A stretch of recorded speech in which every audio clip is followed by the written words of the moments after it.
ইমামের যদি অভাব থাকে সংসারে, ও সোনার যায় নামাজ যদি নামাজ পড়ে, একটা মুসল্লি চিন্তাই করবে না।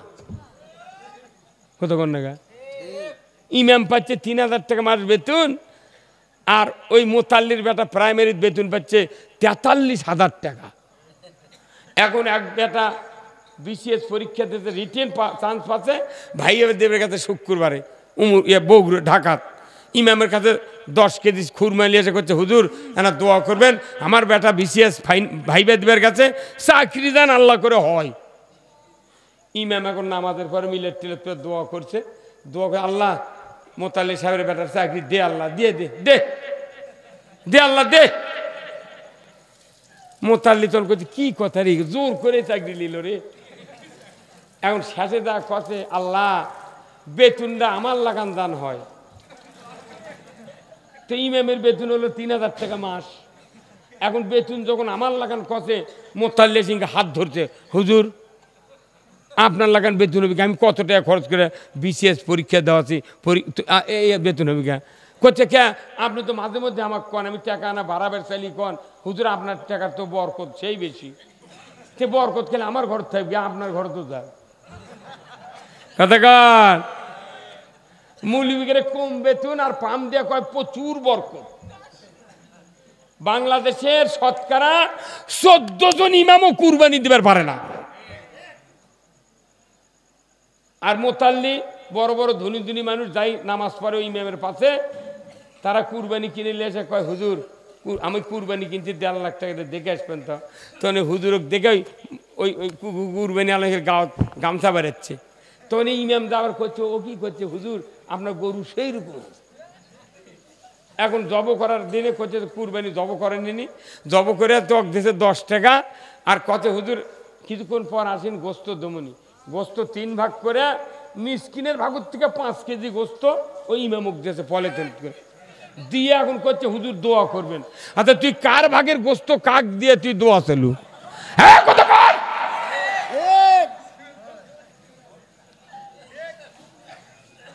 আমাকে দেশের কেন ইসলামের উন্নতি হচ্ছে না এই কারণে, কথা ঠিক কিনা? একটা থানার টিওনোর যে অবস্থা, টিওনোর যে শক্তি, তার চেয়ে বেশি শক্তি হতে হবে একজন মসজিদের ইমামের, কথা ঠিক কিনা? একজন আলিমের কত দাম? আল উলামা ওয়ারাসাতুল আম্বিয়া, আলিমরা হলেন নবীদের ওয়ারিস। সুবহানাল্লাহ।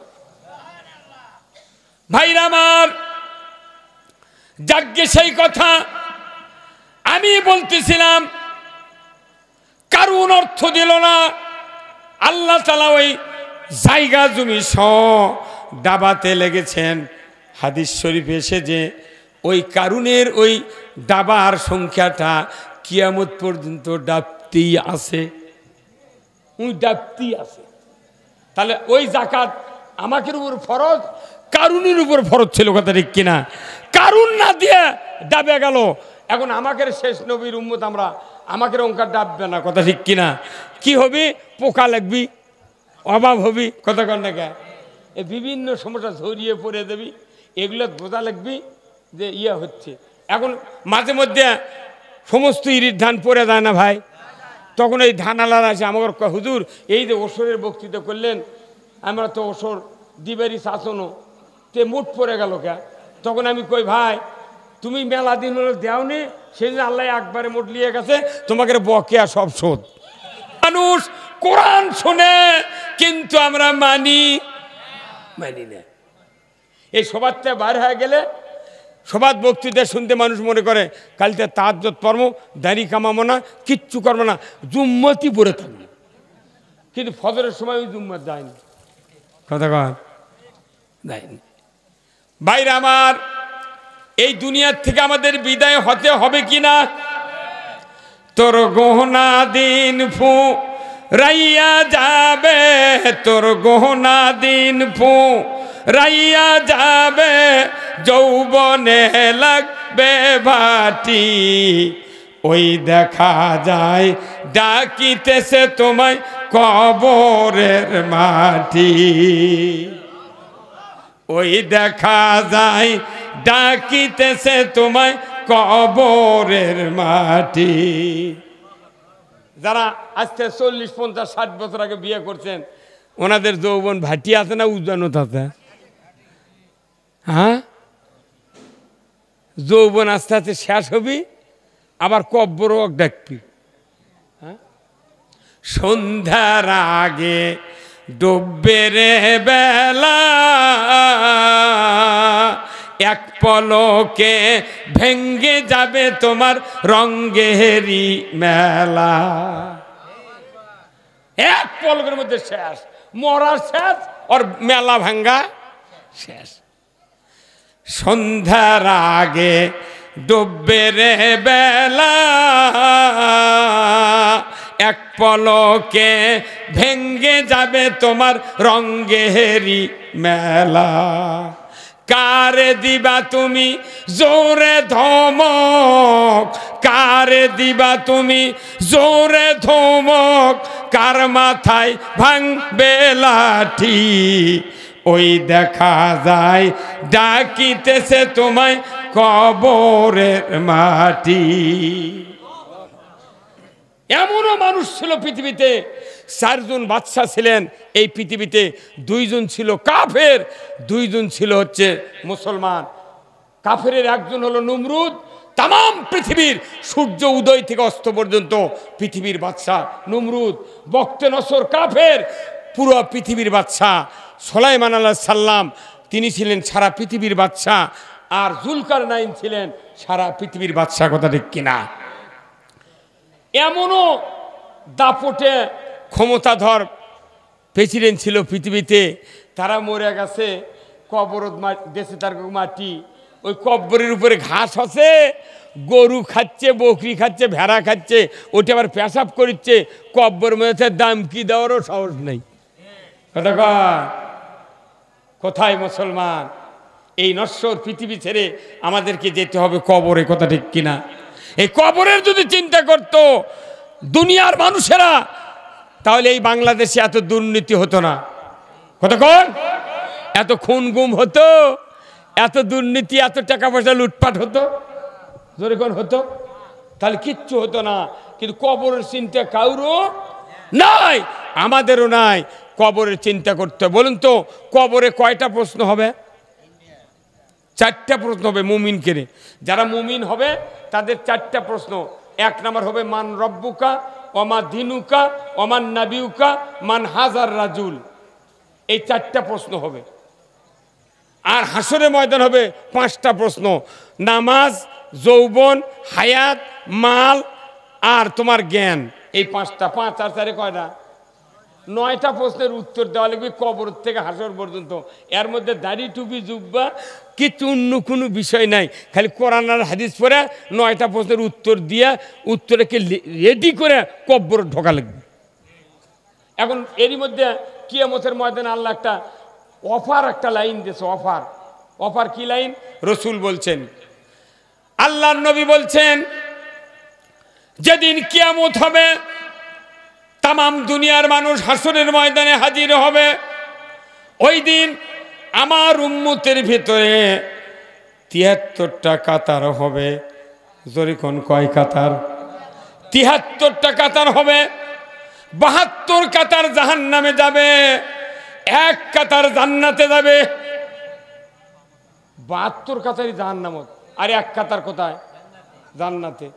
আজ এখানে যতগুলো লোক আছেন, একটা লোক হাত তুলে কন্ত যে মসজিদের ইমামক আমি একদিন বলছি, হুজুর, যে হুজুর আপনার বহু চাপা শুনেছি, বহু বক্তৃতা করছেন, 72 দল জাহান্নামত যাবি আর 1 দল যাবি জান্নাতে, তো 1 দলত থাকার উপায় কি না আগামী শুক্রবারে বলবেন তো? একটা মোতাল্লি, একটা মুসল্লি, কেউ কথা স্যার, কেউ কথা আসল কামি শোনে না। মসজিদ এমন একটা শিক্ষা প্রতিষ্ঠান যেটি প্রশ্ন ধরা নেই, মুখস্থি করার নাই, কিছু নাই, মসজিদ গেল আলো। কি ভালো প্রতিষ্ঠান পারে। স্কুলে গেলে তো পড়া ধরে, দেওয়া লাগে, লেখা লাগে, অঙ্ক করা লাগে, মাস্টার গাই তুই এই প্রশ্ন ক। আর মসজিদ এমন একটা জিনিস, ইমাম কোনোদিন কিছু ধরে না। ওই ঘুঙ্গুর দিয়ে যাচ্ছে, মানে জিবরাইল যা ঢুকিছে মেহরাবের মধ্যে। ইমামের যা ভাব, আমরা যে ইমামতি করি, আমাকে যে ভাব মনে হচ্ছে একবার মুসল্লি মোট আমার উপর জিবরাইল। কি কথা কর না কেন? তাহলে ইমামের দায়িত্ব কলেমা তৈবত থেকে শুরু করে শাহাদত পর্যন্ত দুটা কালমা পড়ান, নামাজের তরতিবগুলো শিখেন, আত্মায়াতু দরুদ শরীফ, কমপক্ষে 5টা কি 6টা সূরা শিখেন লাগবে না ভাই? আর ইমামক যে বেতন দেয় শিখাবি কখন? শিখাবি কখন? তার ইমামকে সচ্ছল রাখা লাগবে, মুক্তাদিন ওই কমিটির দায়িত্ব ইমামকে শক্তিশালী বানান। কথা ঠিক কিনা? কি কথা ঠিক কিনা? বকেয়া শোধ। অনুরোধ করছি, ওসর জাকাত নামাজ যেরকম ফরজ, ওসর জাকাত ওই রকম ফরজ। ফরজ ইবাদত তরক করলে তার ঈমান থাকে?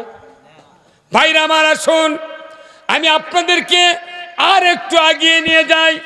আল্লাহ রাব্বুল আলামিন কোরআনুল কারীমের সর্বপ্রথম বলেছেন আলিফ লাম মিম যালিকাল কিতাবু লা রাইবা ফিহি হুদাল লিল মুত্তাকিন। আমার আল্লাহ বলেছেন এই কিতাবের ভিতরে কোনো সন্দেহ নাই, এই কিতাব যারা মুত্তাকি হবে তাদেরকে হাদায়াত দেবে। জোরে কোন আল্লাহু আকবার। আমরা কি মুত্তাকি হতে চাই? জোরে কোন হতে চাই? তাহলে মুত্তাকি হতে গেলে 5টা গুণ অর্জন করতে হবে। জোরে কোন কয় গুণ? 1 নাম্বার হলো আল্লাযিনা ইউমিনুনা বিল গায়ব, আল্লাহকে না দেখে বিশ্বাস, অদৃশ্যের প্রতি বিশ্বাস, যা দেখা যায় না তার উপর বিশ্বাস স্থাপন করতে হবে। আপনাকে আমাকে বুঝতে হবে আমি আল্লাহকে দেখি না, আল্লাহ আমাদেরকে দেখেন। জোরে বলুন ঠিক কিনা? 1 নাম্বার বিশ্বাস যদি আমাদের থাকতো আমার সকল কর্মকাণ্ড আল্লাহ দেখেন, তাহলে গরিবের জমির কান্দা কাটার সময় ধনী মানুষেরা অর্ধেকাল কাটা নিতে পারতাম না। নিজে যায় মেয়ে ফাঁকি দিয়া সন্তানকে জমি লিখে দিতে পারতাম না। কথা ঠিক কিনা? পড়ার জিনিস চুরি করতে পারতাম না। যত রকমের অন্যায় আছে এই বাংলাদেশে হতো না। আল্লাহ দেখি না, আমরা দেখি না, এর উপর যদি বিশ্বাস থাকতো বাংলাদেশের প্রতিটি সেকেন্ডে সেকেন্ডে একটা গুনার কাজ বাংলার জমিনে হতো না। আল্লাযিনা ইউমিনুনা বিল গায়ব। এরপরে আসেন ওয়ায়ুকিমুনাস সালাত, নামাজ কায়েম করতে হবে। বলুন তো নামাজ যারা কায়েম না করবে আল্লাহ তাদেরকে এই কোরআন থেকে হেদায়েত দিবে না। তাহলে মুত্তাকির 2 নাম্বার শর্ত হলো নামাজ কায়েম করা। ও যুবক ভাইরা, ও আমার মুরব্বিনে কেরাম, অনেক মানুষ আমরা এখনো বেনামাজে আছি। নামাজ যদি কায়েম করতে চাই তাহলে আমরা মুত্তাকি হব। নামাজ কায়েম না করলে মুত্তাকি হতে পারবো না, কোরআনও আমাদেরকে হেদায়েত দিবে না। নামাজির নামাজ মিঠা, মুসল্লির মিঠা ওযু, বেনামাজির গান মিঠা, সুরের মিঠা কসু। কথা ঠিক কিনা? বেনামাজির গান মিঠা, সুরের মিঠা কসু। আর নামাজ যারা পড়ে অজু থেকে কাছে মিষ্টি লাগে যতই শীত হোক। কথা ঠিক কিনা ভাইরা আমার? এরপরে 3 নাম্বার হলো ওয়ামিম্মা রাযাকনাহুম ইনফিকুন। আমি আল্লাহ তোমাদেরকে যে রিজিক দিয়েছি এই রিজিক থেকে তোমাকে খরচ করতে হবে। এরপরে আল্লাহ বলছেন ওয়াল্লাযিনা ইউমিনুনা বিমা উনজিলা ইলাইকা ওয়া মা উনজিলা মিন ক্বাবলিক ওয়া বিল আখিরাতি হুম ইউকিনুন। আমার আল্লাহ বলেছেন আমার তরফ থেকে যতগুলি আসমানি কিতাব নাজিল করেছি এবং তোমাদের উপর যে কোরআন নাজিল করেছি পুরাটা কিতাবের উপর বিশ্বাস স্থাপন করতে হবে আর আখিরাতের প্রতি বিশ্বাস স্থাপন করতে হবে। এই 5টি গুণ যাদের থাকবে তারাই হলো হুদাল্লিল মুত্তাকিন। একটা মানুষ নামাজই পড়ে না, আমাকে কয় হুজুর এই যে টাকা দিয়ে বক্তালি আনো, কো মানুষকে হেদায়েত হয় না। তুই নামাজ পড়িস করছে না, তুই নামাজ পড়লে তুই হেদায়েত হবো। তুই নামাজ তুই নাই, তুই বক্তার দৌড় ধরছু গা। হ্যাঁ কথা কোন না? নামাজ নাই, যে নামাজ পড়লো না সোনা ঘুটা খেলেও ওই হেদায়েত হতে পারে না। ভাইরা আমার, তাহলে আমি আপনাদেরকে মুত্তাকি বুঝানোর জন্য অনেকক্ষণ ধরে কথা বলছি। আমার ভাইরা, এই মোত্তাকি মানুষগুলা যারা পৃথিবীর জমিনে আপনারা তৈরি হয়েছেন, এই মোত্তাকি হলেই হবে না। আপনাকে জান্নাতে যাওয়ার জন্য আপনাদেরকে কিছু আমল আছে, জোরে কোন আছে না নাই? ঈমান নিয়ে মরতে গেলে কিছু আমল আছে না নাই? আমার ভাইয়েরা, আমি যদি জিজ্ঞাসা করি এই মাদ্রাসার জান্নাতের বাগানে যারা বসে আছেন, ঈমান নিয়ে কারা কারা মরতে চান, তারা একটু হাত তোলেন দেখি তো, কে কে মরতে চান? মাশাআল্লাহ, মাশাআল্লাহ। ঈমান নিয়ে মরবেন। আল্লাহ তাআলার রাসূল বলেছেন, মানুষ যখন মৃত্যু শয্যায় শায়িত হবে, ওই সময় শয়তান বাবার সুরতে ধরবে, ডান দিকে বসবে, মায়ের সুরতে বাম দিকে বসবে। শয়তান মায়ের সুরত ধরে বাবা বলবে, বেটারে 50 বছর মাথার ঘাম পায়ে ফেলে তোমাকে লালন পালন করেছি রে বেটা, আমি না খাইয়া তোমাকে খাওয়াইছি, ঈদের দিনে আমি নিজে নতুন জামা কাপড় না পরিয়া তোমাকে পরাইছি রে বেটা, আমি ইহুদি ধর্মগ্রহণ করে মারা গেছি, তুমি ইহুদি হইয়া মরো।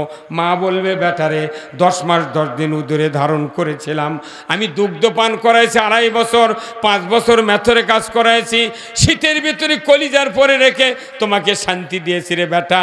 ও বেটা, আমি মরণের সময় নাসারা ধর্মগ্রহণ করে মারা গেছি, বেটারে তুমি নাসারা হইয়া মরো, তোমার ভালো হবে। বলুন তো, দুই দিকের দুই শয়তানের কথা শোনা যাবে? ধরে কোন যাবে? কিন্তু আপনার দরদের নবী, আমার দরদি নবী কি বলেছেন? আমার রাসূল বলেছেন, ইজা মাতাল ইনসানু ইনকাতানহু আমালু ইল্লা মিন সালাসাতিন ইল্লা মিন সাদাকাতিন জারিয়াতিন আও ইলমুহু ইয়ানতু বিহিন নাস আও ওয়ালাদুন সালে ইয়াদুলাহু। রাসূল বলেছেন, মানুষ মরে যাবে, সমস্ত আমল বন্ধ হয়ে যাবে, 3টা আমল জারি থাকবে। 1 নাম্বার সদকায়ে জারিয়া, মসজিদ মাদ্রাসা। 2 নাম্বার ইলমের প্রচার। 3 নাম্বার নেক সন্তান। জোরে কন্যা মারহাবা। 3 নাম্বার নেক সন্তান। আমার রাসূল বলেছেন, কাউরো যদি হাফেজে কোরআন থাকে, আলিম বেটা থাকে, দাওরা পাস, কামিল পাস, মুত্তাকি আলিম বেটা থাকে, বাবার মায়ের যখন মৃত্যুর অন্তিম শয্যায় সে যায়, অজু করে যদি সূরা ইয়াসিন তেলাওয়াত করতে থাকে, বাবা মার শেহরে বসে বিসমিল্লাহির রহমানির রহিম ইয়াসিন ওয়াল কোরআনিল হাকিম তেলাওয়াত শুরু হয়ে গেল। মানুষ যখন মরণ বিছানায় যায়, কানের শক্তি বন্ধ হয় না, অনুধাবন কলিজার শক্তি বন্ধ হয় না, হয়তো জবান বন্ধ হতে পারে, কানের শক্তি আর কলিজা দিয়ে অনুধাবন করার শক্তি আল্লাহ তাআলা প্রকাশ্যে রেখে দেন। আমার ভাইরা, রাসূল বলেছেন, যদি নিজের সন্তান হাফেজে কোরআন হয়, আলিম বেটা হয়, দাওরা পাস হয়, কামেল পাস হয়, কোরআন প্রেমিক সন্তান হয়, বাবা আমার শিহরে বসে যখন সূরা ইয়াসিন তেলাওয়াত করবে, রাসূল বলেছেন, যখন ওই তেলাওয়াত শুরু হবে তখন ওই বাবা বুঝতে পারবে, এই তো আমার সেই সন্তান, যে সন্তানকে আমি রামশালা হাফিজা মাদ্রাসায় মাথাত করে টোফলা নিয়ে, কাঁধে করে ব্যাগ নিয়ে রেখে এসেছিলাম। 3 বছর থেকে 4 বছরের মধ্যে আমার সন্তান হাফিজে কোরআন হয়েছিল। এই তো আমার সেই সন্তান, যে আমাকে মরণের বিপদের সময় শয়তানের ওয়াসওয়াসার থেকে বাঁচানোর জন্য আজকে কোরআন শোনায় দিচ্ছে। এই অন্তরে যখন একটু অনুধাবন করবে, রাসূল বলেছেন, আমি মদিনার রওজার থেকে এসে আমার ওই সৌভাগ্যশীল উম্মতকে বাহাবা দেব। এ আমার সৌভাগ্যশীল উম্মত, তোমার কোনো ভয় নাই, চিন্তা নাই, তুমি যে যোগ্য সন্তান তৈরি করেছিলে, এই সন্তান তোমাকে বিপদের সময় কোরআনের সূরা ইয়াসিন শুনাইয়া দিয়া ওই শয়তানদেরকে ভাগিয়ে দিল। ও আমার উম্মত, তুমি চিন্তা করো না, আমি রাসূল আমার চেহারা দেখো, আর কালেমা পড়ে পড়ে তুমি ইমানের কোলে ঘুমিয়ে যাও। আর একটু জোরে বলতে পারলেন না সুবহানাল্লাহ? তাহলে নিজের একটা সন্তান হাফেজ বানানোর দরকার আছে না নাই? আচ্ছা, কার কার বেটা এই গ্রামত, কার কার বাড়ি হাত তোলেন তো, এই গ্রামের কারা? বাহ, ভালি মানুষ আপনারা। ওটি একখান গায়ের মানুষই বেশি বুঝতে পারে। মার হাবা নামান গায়ের। আচ্ছা, গায়ের মানুষ ভালো। আপনাকে গায়ের মানুষের কার কার বাড়ি হাফেজ আছে বা এই মাদ্রাসার পরিচয় দেখি তো? 2 হাত তোলেন কে? 2 হাত তুলে গোনা যাবে? 1 2 3 4 5 6 7 ওইদিকে আছে ভাই? আচ্ছা না, 20 জন, আলহামদুলিল্লাহ, নামান হাত। তাহলে আর যারা আছেন আপনাকে তো হাফেজ টাফেজ এখনো হবার লাগেনি, হচ্ছে? বাহ, ফাইন। এখন শোনেন, মৃত্যুর সময় যদি কোরআন না শোনা যায়, শয়তানক তাড়ান যাবে না। কীটনাশক যদি মাজরা পোকার ওষুধ ধানত না দেন, মাজরা পোকা যাবি। তাহলে মৃত্যুর সময় শয়তান তাড়ানের ওষুধ কি? কোন কি? এখন আপনার বেটা নেই, বিটি নেই, কোরআন পড়ার কেউ নেই, মসজিদের ইমাম এই মাদ্রাসার হুজুরক ডাক পেরাচ্ছে, আপনি এখন ওই মাদ্রাসার হুজুরক ডাকে নিয়ে যেতে আপনার বাপের ধান কবজ করে ওই তিলেকপুর দিয়ে শান্তার পাশে, এই কথা কর, লাভ কি হলো? কি লাভ হলো ভাইরা আমার? এরপরে শোনেন, জানাজা করার সময় আল্লাহর মুমিন বান্দা যারা নিজের সন্তান যদি জানাজা করে, রাসূল বলেছেন অপরের সন্তান জানাজা করবে আর আপনার সন্তান জানাজা করবে, আকাশ পাতাল কমবারা, আকাশ পাতাল কমবারা। প্রত্যেকটা বাড়িতে আপনার একটা সন্তান থাক, নাতি থাক, জানাজার ইমাম বানাতে হবে। অন্যের বেটা ইমামতি করবি আর অন্যের বাপ মরে গেছে, এই জানাজার তেমন মজা নেই। কি আমার বাপের জন্য আমি জানাজা করব, আমার কলিজা কাঁপবে, কথা ঠিক কিনা ভাইরা আমার? আল্লাহ রাসূল বলেছেন নিজের সন্তান জানাজা করবে, ওই জানাজা করতে গিয়া এক ফোঁটা চোখের পানি যদি নাকের ডগার দিকে যদি গড়ায় আসতে থাকে, রসুল বলেছেন বাবার মহব্বতে, মায়ের মহব্বতে যদি এক ফোঁটা চোখের পানি সন্তানের চক্ষু দিয়ে বের হয়ে যায়, ওই চোখের পানির এত দাম, রসুল বলেছেন চোখের পানির বিনিময়ে আল্লাহ তাআলা ওই পিতামাতার খাটনির উপরই তামাম জীবনের গুণ আল্লাহ মাফ করে দেয়। তাহলে এইরকম সন্তান বানানোর দরকার আছে না নাই? হ্যাঁ, কতদিন বানাবেন? বাপের বড় বেটাই দিয়েছে হাই স্কুলত দিয়ে, করছে তুই আগে তাড়াতাড়ি চাকরি পা, পরে যেগুলো সোল হবি তুই বেতন দিয়ে পড়াবো। কথা কর, খবরদার, অনুরোধ করছি, সন্তান দেয়নি মাদ্রাসার, এত বড় অরিজিনাল রাস্তা পৃথিবীর জমিনে নাই, কথা ঠিক কিনা? আপনার একটা সন্তান নেককার হবে, হাফেজ হবে, এই যে 2 জনক পাগড়ি দেওয়া হলো, আল্লাহ রসুল বলছেন হালালকে হালাল জানলো, হারামকে হারাম জানলো, আর সে এই অবস্থায় মারা গেল কিয়ামতের ময়দানে, এই হাফেজ বেটার কারণে পিতামাতার মাথার নূরের তাজ পরিয়ে দেবে। ওই দারোগা হচ্ছে আপনার বেটা, আপনার মাথার নূরের তাজ পরবে না, কথা ঠিক কিনা? মাতুলো মাথার থাকবে না। এই জন্যে এই মাদ্রাসার ছাত্র দিয়ে আপনাকে পড়াতে হবে, কথা ঠিক কিনা? কি রাজি আছেন পড়াতে? এই মাদ্রাসাত পড়াবেন, আপনার দুনিয়াতে কষ্ট হোক, আখিরাতের রাজা আপনি, কথা ঠিক কিনা? আখিরাতের রাজা। এরপরে আপনি যদি মরে যান, আপনার বেটা হাফেজ থাকে, রসুল বলেছেন, মিশকাত শরীফের হাদিস, রসুল বলছেন কোনো পিতা মারা গেল, মা মারা গেল, একটা হাফেজ সন্তান বাবার কবরের পাশে দাঁড়িয়ে যদি 41 দিন রেগুলার সূরা ইয়াসিন তেলাওয়াত করে কবরের পাশে দাঁড়িয়ে, রসুল বলছেন তার কিয়ামত পর্যন্ত তার পিতামাতার কবরে আযাব মা। এগুলা হচ্ছে আখিরাতের ডাক্তার, কথা কন না গা?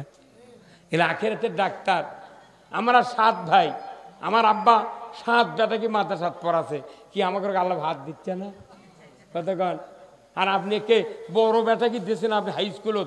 যার বড় বেটা হাই স্কুলত গেছে, ছোট বেটা কোনো দিন আর মাদ্রাসাত পড়বে না, উনি তখন ওরই লাইনত ধরবে, কয় না আগা হাল জমিন দেয়, পাঁচা হাল জমিন দেয়, কথা ঠিক কিনা? মুসলিম আমি, সৈনিক আমি চির রণবীর, আল্লাহকে ছাড়া কাউকে মানি না, নারাই তাকবীর। বীর মুসলমান ধরো আল কোরআন, ফিরায়া আনো সেই হারানো সম্মান। বীর মুসলমান নারাই তাকবীর, আল্লাহু আকবার, তোলো ধ্বনি ধরায়া রাখবার। বীর মুসলমান ধরো আল কোরআন, ফিরায়া আনো সেই হারানো সম্মান। বীর মুসলমান, আমরা বীরের জাত। আজকে কোরআন বিজয় না থাকার কারণে শিখে ইন্দুর বিড়াল আমাকে মাথা লাগতে। এই 16 বছর আগে বুক ফুলে আমরা কথা কইতে পারিনি, চোটে মার্কা নেতা আছে আমার কথা হুজুর দেখে শুনে কথা কবে। তে আমি তখন কই ভাই আমি তো কোরআন মুখস্থ করে যাচ্ছি, তে দেখে শুনে করতে তো বহু টাইম লাগবে, তাহলে তুমি লিয়া পাশে বসে থাকে কও, আমি শুনে শুনে কমু। দেখি পাশে উই আর নেই কথা কয়। এই কোরআনের মাহফিল জান্নাতের বাগান, এখানে তারা অর্থ দিবে, টাকা দেবে, পয়সা দেবে, আল্লাহ তাদেরকে বেহেশতের ভেতরে বালাখানা দিয়ে দেবে। ধরে কোন আল্লাহ আকবার। এখানে মসজিদ আছে, এখানে মাদ্রাসা আছে, কি সুন্দর জায়গা। ওটাও আল্লাহর ঘর, এটা নবীর ঘর, কথা ঠিক কিনা? অনেকের সন্তান নাই, সন্তান বড় হয়ে গেছে আর সুযোগ নাই, তাহলে এখানে যে সোনার টুকরা হাফেজ সাহেব বার হলো, কত দাম জানেন? এই মাদ্রাসার যত তাল বেলেম আছে, এই যেদিন রাস্তা দিয়ে যায় ফেরেশতাদেরকে পায়ের নিচে পাকা পেরে দেয়, যাতে ওর পাও মাটির ধুলে না থাকে। হাই স্কুল কলেজে কত ছাত্র এই মহিলার হিঁটুর সাথে হিঁটু লেগে দেয়, বাদাম খাচ্ছে, ওটি শয়তান পাকা পেরে দেয়। হ্যাঁ কতক্ষণ। আর এখানে পাকা পেরে দিচ্ছে কি আল্লাহর রহমতের ফেরেশতা। আপনাদের ভাগ্য ভালো যে এই জায়গা একটা কোরআনের মাদ্রাসা, যেরকম আল্লাহু আকবার, একটা মসজিদ, এটা নবীর ঘর, ওটা মসজিদ। আমার রাসূল বলছেন মামবানা মসজিদান বান আল্লাহু লাহু বাইতান ফিল জান্নাহ। যে ব্যক্তি মসজিদ তৈরি করার জন্য অর্থ দিবে, টাকা দিবে, পয়সা দিবে, শ্রম দিবে, আল্লাহ রসুল বলছেন তাকে জান্নাতের ভেতর বালাখানা দেওয়া হবে। যেরকম আল্লাহু আকবার। এই যে মাদ্রাসার কিছু কাজ আছে, মসজিদের কিছু কাজ আছে, আমাদের মতো এখানে এতগুলা মানুষ আছি, আমাদের কিছু টাকা দিলে কি আমরা মরে যাব? কিন্তু আল্লাহ তাআলা কিয়ামতের দিন আপনার বেহেশতের ভেতর বালাখানা দেবে। এই মসজিদে বেশ কয়েকটা টাইলস লাগবে, টাইলস। একজন করে লোক যদি একটা টাইলস দেন, তাহলে মনে করেন 400, বি গ্রেড দিলে 320 টাকা লাগবে, এ গ্রেড দিলে 460 টাকা লাগবে। 460 টাকা দিয়ে যদি একটা টাইলস দেন, কি একজনের যায় নামাজ দুটা টাইলস দেন, 24 কিয়ামত পর্যন্ত এই মসজিদ থাকবে। আপনার আমলনামায় লক্ষ লক্ষ সওয়াব আল্লাহ তাআলা লিখে দেবে। যেরকম আল্লাহু আকবার। এই আল্লাহর ঘর মসজিদ, আমি একটু আহ্বান করছি যে ভাই এই মসজিদে কতটি টাইলস লাগবে? হুজুর কে বলো তখন কতটি লাগবে টাইলস? কেবা উমর ফারুক, হ্যাঁ 400-র মতো লাগবে। 400, এখানে অনেক লোক আছেন, একজন যদি দুটা টাইলস দেন তাহলে 400, 800, 900 টাকা লাগবে দুটা।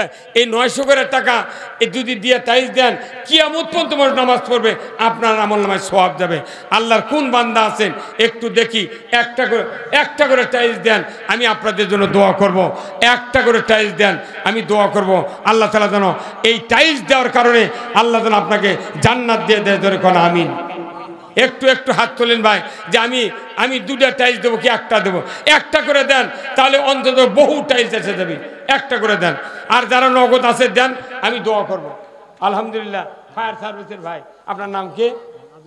হ্যাঁ, মোহাম্মদ আমির আলী ভাই, 500 টাকা ধরে কোন মারহাবা, নারায়ে তাকবীর। খুব তাড়াতাড়ি ভাই।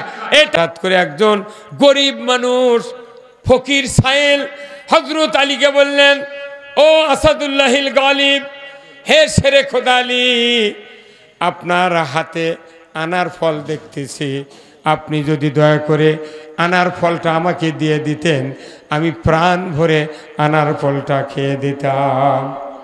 হযরত আলী সাইলের এই কথা শোনা মাত্রই ফলটা হাতে দিয়ে দিলেন, দিয়ে খালি হাতে বাড়ির দিকে যান।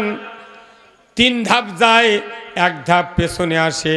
কি বলবো আমার স্ত্রীর কাছে, আমার টাকা নাই, পয়সা নাই, আমি এই ফল কিনবো, অথচ তার স্ত্রীকে আমার স্ত্রীকে আমি দিতে পারলাম না, কি জবাব দেব?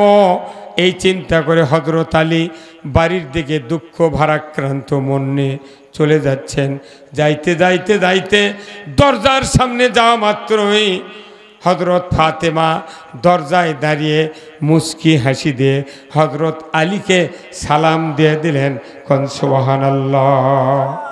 নিজের স্ত্রী সালাম দিলেন, বললেন, আলী, ও আমার জামাই, আমার প্রাণের স্বামী, কেন আপনি মলিন হয়ে মুখটা দুঃখ ভারাক্রান্ত করে আমার দিকে আসছেন?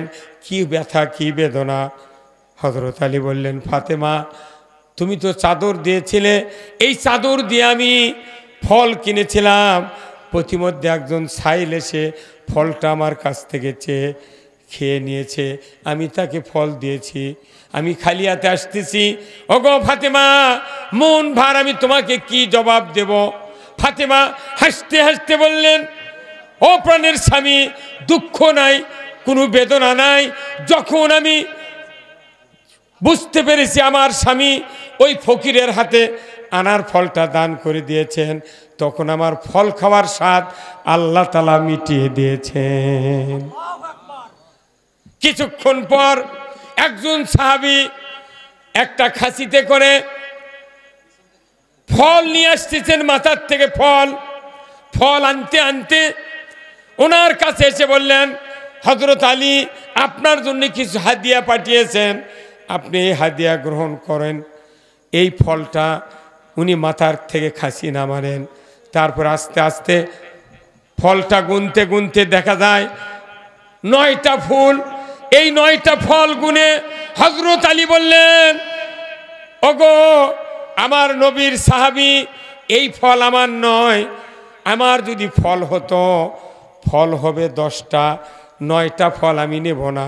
9টা ফুল বিদায় করে দিলেন। উনি মাঝপথে গিয়া উনি একটা ফল লুকাইছিলেন। এই লুকানো ফলগুলি একটা ফল উনি বের করে খাঁচার ভেতরে রেখে তারপরে রসুলের সামনে হাজির করলেন। রসুল আবার গুনলেন 10টা ফল। এই 10টা ফল গোনার পর আল্লাহ রসুলের সাহাবা বললেন, হ্যাঁ এই ফল আমার, এই 10টা ফল যেহেতু খাসির ভেতরে পেয়েছি, এই 10টা ফল আমার। জোরে কন্যা সুবহানাল্লাহ। এই 10টা ফল আমার। তাহলে আল্লাহর সাথে এক ফল দিয়ে ব্যবসা করেছিলেন। আল্লাহকে এক ফল দেওয়ার কারণে আল্লাহ তাআলা 10টা হাদিয়া ফল হযরত আলীর কাছে পাঠিয়ে দিলেন। জোরে কন্যা সুবহানাল্লাহ। আমরা যদি আল্লাহকে দিতে পারতাম, আল্লাহ তাআলা আমাদের ফল রসুলের সাহাবীকে দিয়ে যেরকম বাড়তি ফল দিয়ে দিলেন, আমরাও যদি টাকা দিতাম আমাদের এই টাকা আল্লাহ বেশি বেশি করে দিয়ে দিতেন। কোন সুবহানাল্লাহ। বাড়ি ভাই, রাব্বি ভাই 2000 টাকা ধরে কোন মারহাবা, লিল্লাহে তাকবীর। আল্লাহ রাব্বি ভাই 2000 টাকা দান করেছেন। আল্লাহ দান কবুল করে নেন, আল্লাহ হাত দারাজ করে দেন, আল্লাহ ক্ষেত খামারে বরকত দেন, আল্লাহ মরণের আগে একটাবার রসুলের দিদার নসিব করে দেন। জোরে কন্যা আমিন। জিছেন 200 টাকা খুশলা পাড়া, আল্লাহ দান কবুল করে নেন। আল্লাহ এই লোকগুলি যা বাড়ি বাড়ি ধান চাচ্ছে, আমাদের কষ্ট হয়, কি কষ্ট হয় না? এখানে যারা বসেছিলেন বা এখন আসেন, ধান সবারই বাড়ির জন্মে ধান। 1 মণ ধান নিয়ে এসে আপনি যদি কাঁধ দিয়ে ভ্যান দিয়ে বয় নিয়ে এসে মাদ্রাসা দেন, আপনার সওয়াব বেশি হবে। হ্যাঁ, সওয়াব বেশি। কি 1 মণ ধান দিবেন? আপনার নাম কি? খায়রুল ইসলাম ভাই, উনি আমার খুব ভক্ত। 1 মণ ধান ধরে কোন মারহাবা, নারে তাকবীর। দানবীর খায়রুল ইসলাম ভাই 1 মণ ধান। আপনি যে 1 মণ ধান এখানে ভ্যান দিয়ে বয় নিয়ে এসে দিবেন, আপনি একটা আলিমের ইজ্জত রক্ষা করে বানাতে হবে। মরার পরে জান্নাতে যাওয়া যাবে না। রসুল বলেছেন কিয়ামত হয়ে যাবে, 2 ভাগে মানুষ 2 দিকে যাবে, জান্নাতে যাবে জাহান্নামে যাবে। জান্নাতে যাওয়া একটি আল্লাহর বান্দি, জান্নাতুল ফেরদাউসের ভেতরে একজন বান্দি হাউমাউ করে কান্নাকাটি করবে। আল্লাহর ফেরেশতা বলবে, বান্দি কান্দো কেন, কি হয়েছে তোমার? আল্লাহর ওই বান্দি বলবে, আল্লাহর ফেরেশতা, দুনিয়ার জমিনে আমি 70 বছর বেঁচে ছিলাম। আমার একজন চরিত্রবান স্বামী ছিলেন, আমাকে মোহরানা পরিশোধ করেছিলেন, ইসলাম দিন শিক্ষা দিয়া ইসলামের উপর চলার সুযোগ করে দিয়েছিলেন। এই মানুষটাকে মৃত্যুর পর থেকে আজ পর্যন্ত দেখি না। জান্নাত ভালো লাগে না, বেহেশতের ভেতরে যদি আমার ওই দুনিয়ার চরিত্রবান স্বামীকে যদি দেখতে পাইতাম, আমি চক্ষু দিয়া দেখিয়া কলিজাটা জুড়িয়ে নিতাম। এরপরে আল্লাহ বলবেন, আমার ফেরেশতা দেখো না এই বান্দির স্বামী কোন জান্নাতে আছে। ফেরেশতা খুঁজতে খুঁজতে খুঁজতে 8 নাম্বার জান্নাতে দেখবে একজন আল্লাহর বান্দা হাউমাউ করে কান্নাকাটি করছেন। আল্লাহর ফেরেশতা বলবে, বান্দা আল্লাহর বান্দা কি হয়েছে আপনার, কেন কাঁদেন, কি দুঃখ বেদনা? উনি বলবেন আমি দুনিয়ায় 80 বছর বেঁচেছিলাম, আমার একজন চরিত্রবান স্ত্রী ছিলেন মোমেনা সলেহা, মৃত্যুর পর থেকে আজ পর্যন্ত দেখি না। জান্নাত ভালো লাগে না, জান্নাত ভালো লাগে না। আজকে যদি আমি এই জান্নাতের ভেতরে আমার ওই স্ত্রীকে দেখতে পাইতাম, আমার কলিজাটা ঠান্ডা করে নিতাম। আল্লাহ বলবেন ফেরেশতা মুহূর্তকাল দেরি করো না, যে স্বামীর জন্য তার স্ত্রী জান্নাতুল ফেরদাউসে গিয়েছে, আমি আল্লাহ সুযোগ দিয়ে দিলাম ওই স্ত্রীর কাছে স্বামীকে তুমি তাড়াতাড়ি করে প্রমোশন দিয়ে দাও। আল্লাহ তাআলার হুকুমে আপনার মতো স্বামীকে আল্লাহ জান্নাতুল ফেরদাউসে স্ত্রীর কাছে দিয়ে দিবেন। জোরে কোন সুবহানাল্লাহ। সতী নারীর পতি হায়রে পর্বতেরই চূড়া, অসতী নারীর পতি ভাঙ্গা নায়ের গোড়া, খালি পায়ে হাঁটা ভালো কষা জুতা যারো, দেশ হতে বিদেশ ভালো কল্যাণ নারী যারো। আমার ভাইরা, যার স্ত্রী সতী সাধবী, যার স্বামী চরিত্রবান, ঘরে অর্থ নাই, মাল নাই, টাকা নাই, ওই ঘরটাই হলো জান্নাতের বাগান, ওই ঘরটাই জান্নাতের বাগান। আব্দুল্লাহ স্বাধীন মোহাম্মদপুকুর গ্রাম, 50 টাকা তার মা বাবার জন্য দোয়া চাই। আল্লাহ তার মা বাবাকে জান্নাতুল ফেরদাউসের মেহমান বানায় নেন, আল্লাহ তার দান কবুল করে নেন। আল্লাহ তার বংশের ভেতরে যারা কবর গেছে, আল্লাহ কবরগুলিকে জান্নাতের বাগান বানায় দেন। জোরে কন্যা আমিন। আমিনো আমিনো আল্লাহ আমিনো, দানকারীর জন্যে আল্লাহ বেহেশতের হওজ আমিনো। ভাই শেষ করে দিই। আমার ভাইরা, সন্ধ্যার থেকে নিয়ে মুহাক্কিক ওলামায়ে কেরামগণ যারা কথা বলেছেন, আমিও আপনাদের সামনে কথা বললাম। বলতে গিয়ে যদি ভুল ত্রুটি হয়ে থাকে মেহেরবানি করে ক্ষমা করবেন।